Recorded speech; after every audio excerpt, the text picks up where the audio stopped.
Now, Uganda is heading towards the general elections next year in January 15, where the country will be seeking to elect its next president, members of parliament, town council, mayors and LCs and all these leaders. And the country is right now in campaign mode, and different presidential candidates and members of parliament aspirants have been campaigning throughout the country or across the country.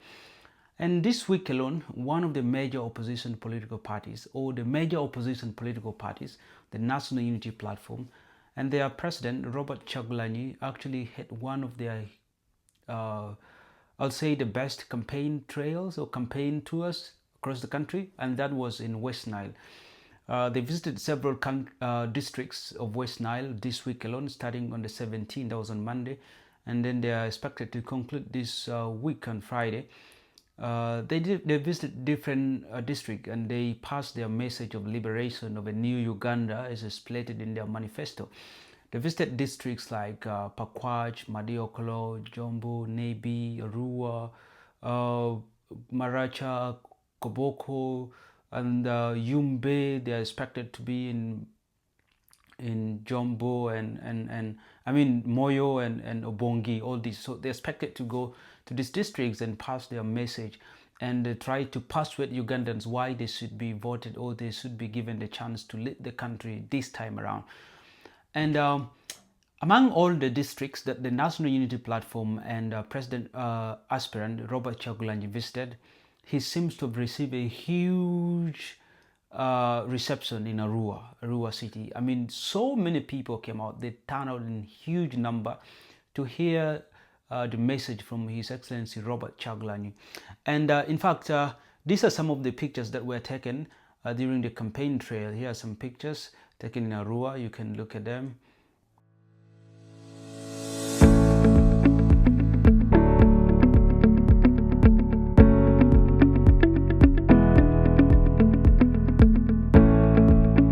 And also, these are some videos that were recorded during the campaign in Arua, where Robert Chagulanyi telling the crowd to actually go to Barifa Stadium, where they will have their rally.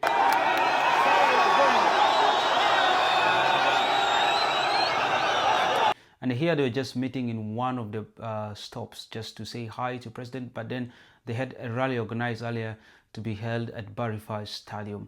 Now, these are some of the pictures, as I say. Now, in fact, Bobi Wine had to post this on his Facebook account, and I'm just going to read it. This is what he said. They have defied the tear gas, the pepper spray, the police brutality, and threats just to be part of our message for change. The people of Arua are the true definition of what the protest vote means. These comrades accompanied us through the dusty roads under the scorching sun, braving long distances.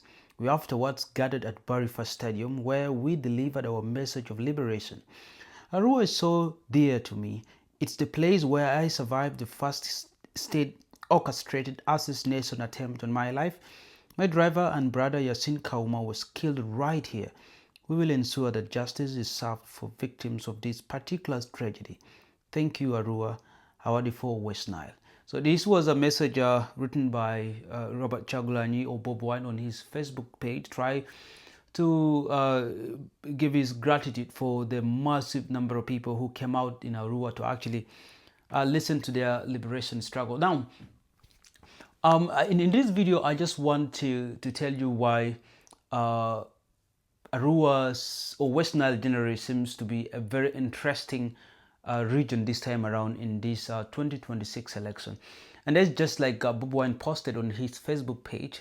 I remember last year, I mean not last year, but in the previous, I think like 6 years ago, in 2018, Uganda was organizing a by-elections in Arua for, I think, the city municipality, where because the initial member of parliament, who was Ibrahim Abiriga, was assassinated, so the position felt vacant, and therefore a by-elections was conducted, and there then was a senior FDC former member called Kassiano Wadri, who actually was vying in that by-elections, and then therefore members of various opposition political parties were actually rallying behind Kasiono Wadri, and they came to campaign for him in Arua. So in that process, when the members of opposition came to Arua campaigning for Kasiono Wadri, the president as well came to campaign for his candidate under the NRM ticket. And in the process, I think, of the campaign, there were some kind of